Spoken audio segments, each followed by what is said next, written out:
반갑습니다. 솔트미TV의 홍대표입니다. 이 차는 K카 차량입니다. K카로 저희가 차 수리를 해드리는데요. 중고차, 우리 저희 중고차 하시는 분들하고 거래를 하지 않는데, K카는 예전부터 했던 거래차라서 지금 계속 유지를 해서 잘 하고 있는데요. 이거 보시면 이거는 칠 흐름에 대해서 한번 설명드리려고 합니다.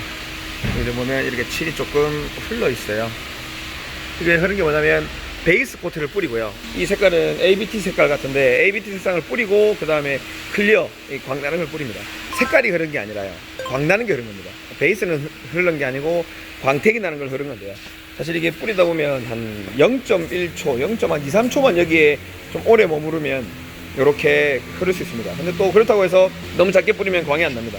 지금 보면 이 면보다 도색한 면이 광이 훨씬 많이 나죠. 처음부터 광 많이 나게 좋은 재료로 많이 뿌려야 광이 많이 나기 때문에 칠을 하는데 이렇게 간혹가다 흘리는 경우도 있습니다. 이거를 다시 칠하는 것보다는 이 흐른 거를 잘 닦아내면 마무리를 지을 수 있습니다. 닦아내는 거는 한번 보여드리겠습니다.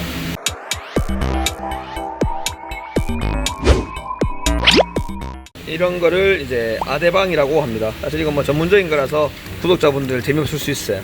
재미없을 수 있는데, 그래도 이것도 궁금해 하시는 분들이 있으니까 이렇게 사포가 있습니다. 600은 좀 세요. 이게 사포는 보통 이 뒤에 적힌 게 높으면 높을수록 연한 거거든요. 억세지 않은 건데 2000으로 하면 이런 건 잘 안 되고요. 한 1000방이나 아니면 600도 많이 좀 쓴 거 가지고 저희가 작업을 합니다. 600으로 한번 하고 2000으로 해서 작업을 하는데요. 일정한 두께로 돼야 되니까 이런 식으로 물을 묻혀서 딱 튀어나온 부분만 연마를 해서 없애는 겁니다. 이런 식으로. 그리고 광택을 또 내죠. 이러면 기스가 난 것처럼 되어 있습니다. 그러면 이건 광택을 내면 고온 상태로 돌아오죠. 그래서 제가 이제 완료된 거 한번 보여드리겠습니다. 제가 이 사포를 통해서 600도 사용을 했었고요. 그리고 2000방, 2000 사포를 사용해서 이거 한번 깠습니다. 한번 닦아내고 광택을 한번 내고 마무리 한번 더 했습니다. 그러면 일단 지금 보시면 칠을 깎아내면 이렇게 여기가 뿌예요. 기스를 낸 거죠. 근데 약한 기스라서 광택을 내면 이게 돌아옵니다. 지금 이제 거진 좀 많이 닦아서 티가 많이 안 나게는 해놨습니다. 보면 이렇게 이 광이 안 나는데 광 나는 거를 한번 보여드리겠습니다. 좋은 광택약을 쓰고 좋은 광택 기계를 쓰면, 패드를 쓰면 이게 다 깨끗하게 없어집니다. 이걸 보여드리겠습니다.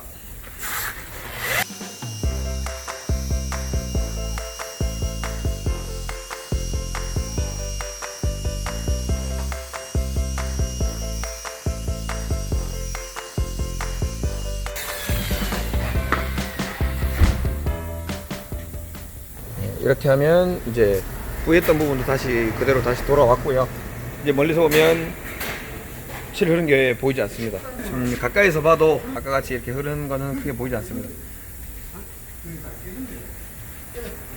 잘 닦아놨고요. 근데 이런 거를 좀 심하게 더 닦으면 이제 칠이 까집니다. 클리어를 벗기는 건 상관없는데 안쪽에 베이스까지 ABT 색상까지도 까지면 이제 칠이 까지는 거라서요. 칠은 안 까고 이렇게까지 닦아내는 게 이제 기술인데, 이런 거를 제가 어느 정도 컴프레스해서 내보냅니다.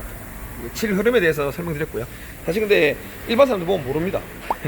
이렇게 해놓으면 전혀 몰라요. 근데 전문가들 보면 사실 옆에서 보면은 칠 흐름을 있는 걸 볼 수 있습니다. 근데 티가 거의 안 나게끔 잘 닦아놨습니다. 사실 이런 것도 칠 흐르는 것도 닦는 기술입니다. 칠이 사실 직원들이 하다 보면 안 흐를 수가 없어요. 그리고 끝에는 칠이 조금, 저는 끝에는 강하게 들어가는 걸 좋아합니다. 칠 두께가 두꺼워야 칠이 안 떨어지기 때문에. 칠은 흐를 수 있는데요. 이렇게 칠 흐르면은 이렇게 닦아내는 것도 있다. 이렇게 한번 설명을 해봤습니다. 한 번씩 다른 공장에서 칠이 도색을 했는데 흘렀다 이러면은 이렇게 닦아달라고 해보시고요. 닦아도 마음에 안 들면 다시 도색도 해달라고 하시면 됩니다. 저는 마음에 안 들면 다시 해드립니다. 근데 도색을 계속 더듬히는 건 좋지 않기 때문에 티가 많이 나는 게 아니면 넘어가는 걸 추천드립니다. 칠 닦는 거 한번 설명드려봤습니다. 칠 흐름이요. 고맙습니다.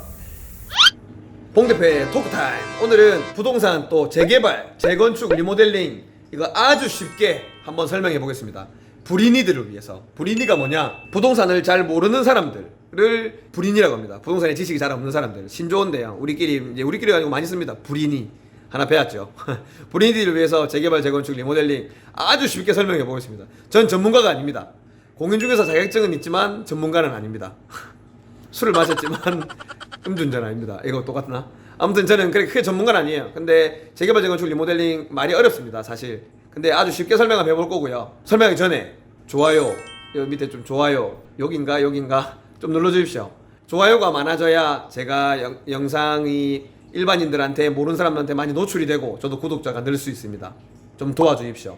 저 유튜브 수익으로 번 거 기부할 거예요. 유튜브 수익 들어온 걸로 잘 먹고 잘 살지 않을 겁니다. 좀 도와주십시오. 네, 시작해보겠습니다. 재개발, 재건축, 리모델링입니다. 일단 이거 글자 되게 잘 못 줬다고 생각되죠? 이거 제가 최선을 다해서 적은 겁니다. 정말 꼼꼼하게 신경 써서 적은 거예요. 무슨 말인지 알겠죠? 이거 일단은 재개발, 재건축, 리모델링인데요. 재개발은요, 예를 들어서 이 노후화된 주택들이 한 100세대 정도 몰려 있습니다. 그러면 이 땅을, 이 주택을 다 허물고 빈 땅에다가 1000세대 정도 아파트를 짓는 겁니다. 100세대에서 1000세대 정도 이렇게 늘어납니다. 공급효과가 900세대나 되죠. 재건축은 보통 1980년대 지은 아파트들, 1990년도 초반에 지은 3층, 4층 아파트들, 10층 이상들은 재건축이 잘 없습니다. 오래된 아파트들이기 때문에. 예를 들어서 그러니까 3층, 4층짜리 재건축 아파트들이 많습니다. 500세대 이상 정도 단지들이 몰려 있는데 이 아파트를 다 허물고 새 아파트를 짓는 겁니다. 재개발은 100세대에서 한 1000세대로 공급효과가 되는데 재건축은 보통 한 500세대에서 1000세대로 공급효과가 생겨요. 공급효과가 분명히 있습니다. 근데 이 리모델링은요, 재건축을 못하는 아파트들이 리모델링을 합니다. 이제 1990년도 이제 중반 후반부터 지은 아파트들, 10층, 20층 이런 아파트들, 지하주차장이 없는 아파트거나 지하주차장은 있지만 이게 아파트랑 이게 연결이 안 되는 아파트, 이거 되게 불편하잖아요. 그런 사람들 많잖아요. 그런 사람들이 리모델링합니다. 야, 우리 아파트 이거 뭐 몇 세대 되는데 우리 다 합심해가지고 재건축 한번 해보자 해도 할 수 있는 게 아니에요. 재건축 연한이라고 있고요. 네, 안전진단 통과도 있고 여러 가지 과정이 거쳐야 되는데 재건축은 되게 까다롭기 때문에 아무나 할 수 없습니다. 그래서 보통 재건축된 아파트들은 되게 오래된 아파트, 부산에 지금 삼익비치도 재건축이고요. 동네 럭키 아파트 이런 것들도 다 재건축입니다. 뭐 서울의 강남의 헬리오시티 이것도 재건축 아파트고요. 서울에는 재건축 아파트들이 되게 많아서 재건축만 한다고 하면 뭐 억씩, 몇 억씩, 10억씩 이상 프리미엄이 생깁니다. 근데 리모델링은 재건축이 안 되는 애들이 하는 거예요.